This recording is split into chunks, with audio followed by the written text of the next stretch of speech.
Chapitre 40, le royaume de Dieu. La tribune romaine. Titre.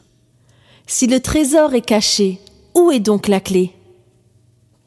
Jésus se trouvant en Galilée, dans sa patrie, a parlé au peuple, mais comme à son habitude, il a eu recours à la parabole afin de n'être entendu que par ceux qui ont des oreilles pour entendre.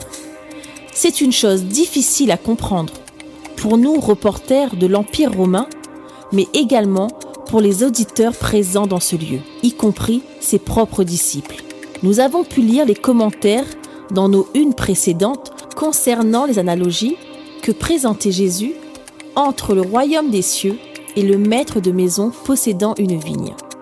Aujourd'hui, il compare ce royaume à un inventaire hétéroclite, à un homme qui sème la bonne semence, ou bien un petit grain de moutarde qui deviendra un immense arbre, ou bien encore à du levain qui fera lever la pâte, à un trésor caché dans un champ, à un marchand à la recherche de belles perles, et pour finir, à un filet jeté à la mer.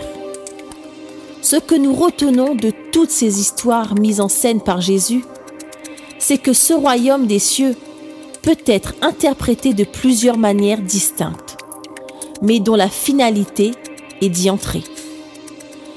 Jésus oblige nos journalistes à chercher plus loin, à enquêter dans l'interprétation de ces paraboles. Nous vous livrons sans état d'âme le fruit de leurs réflexions face à cet homme, Jésus, qui n'a pas fini de faire parler de lui. Jésus, au milieu de cette foule, est comme un conteur des temps anciens, mais qui touche le point faible de ceux qui l'écoutent. Jésus touche le cœur, tout en faisant réfléchir sur la condition de l'homme, sur sa conscience. Sur chacune de ces scénettes, il insère l'homme et son ennemi, le bon et le méchant. La rédaction de la tribune romaine s'autorise à penser que ce Jésus, même s'il ne dévoile pas le sens caché de ses paraboles, délivre un message spirituel dont, hélas, nous ne comprenons pas le trésor qu'il renferme, car nous n'avons toujours pas trouvé la clé qui ouvre le coffre.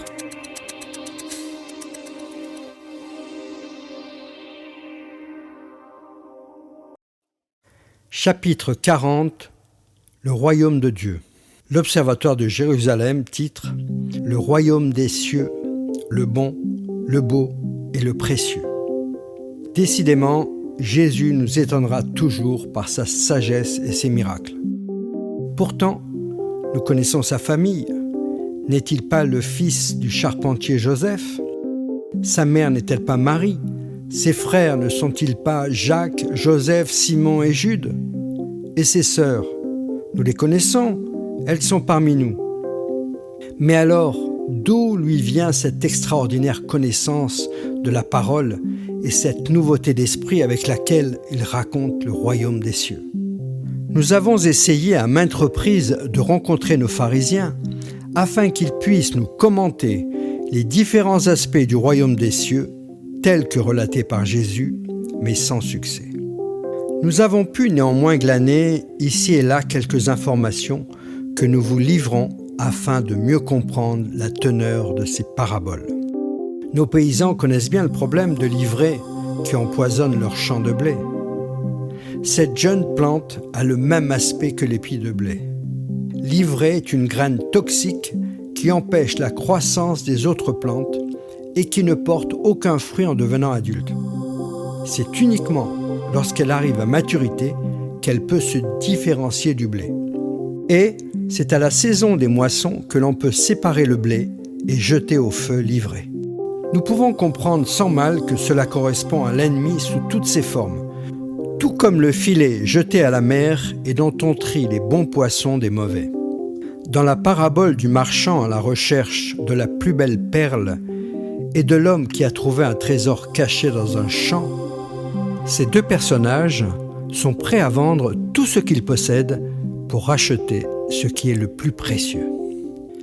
À l'écoute de ces deux types de paraboles, celle du blé et de l'ivraie, nous pensons que la première exprime ce qu'il y a de bon et uniquement de bon dans le royaume de Dieu. Et la seconde, le trésor et la perle précieuse, exprime ce qu'il y a de plus beau et de plus précieux dans le royaume des cieux.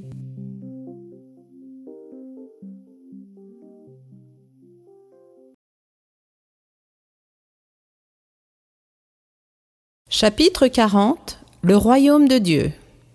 L'étoile du matin titre « La porte du royaume des cieux » Jésus. Jésus ne situe pas le royaume des cieux comme un lieu, quelque part dans le ciel, mais il le décrit d'abord comme une personne, ensuite comme une graine, un trésor, une perle ou un filet.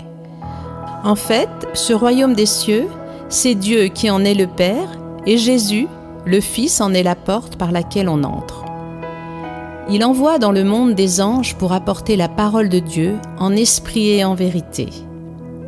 Dans le camp adverse, celui du royaume des ténèbres, les fils du malin viennent également apporter de belles paroles en apparence pour semer la confusion. Ils empêchent ainsi les hommes d'entendre, de voir et d'entrer dans le bon royaume, celui de Dieu, et ainsi d'obtenir la vie éternelle. Car celui qui se confie et qui croit en celui que Dieu a envoyé, Jésus, ne sera point confus.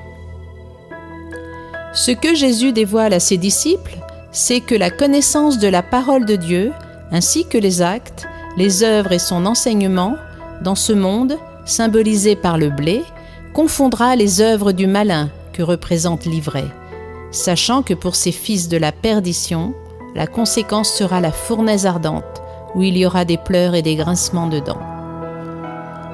L'esprit est le même lorsqu'il parle du grain de sénévé, qui est la plus petite des graines de ce monde. Cette graine, c'est Jésus, qui est venu en tant qu'homme sur terre, dans un petit endroit, Israël, dans une contrée, la Galilée, mais qui va toucher le cœur, le corps, l'âme et l'esprit de l'homme, de par le monde, par l'accomplissement parfait de ce pourquoi il est venu. Son influence va dépasser les frontières terrestres, afin que chaque croyant, en son nom, puisse venir s'abriter sous les branches immenses de cet arbre immense qu'est devenu cette petite graine de moutarde. Jésus, dans ses différentes comparaisons du royaume des cieux, qu'il pourrait décrire à l'infini, met en garde ses disciples contre l'ennemi qui rôde comme un lion rugissant pour chercher qui dévorer.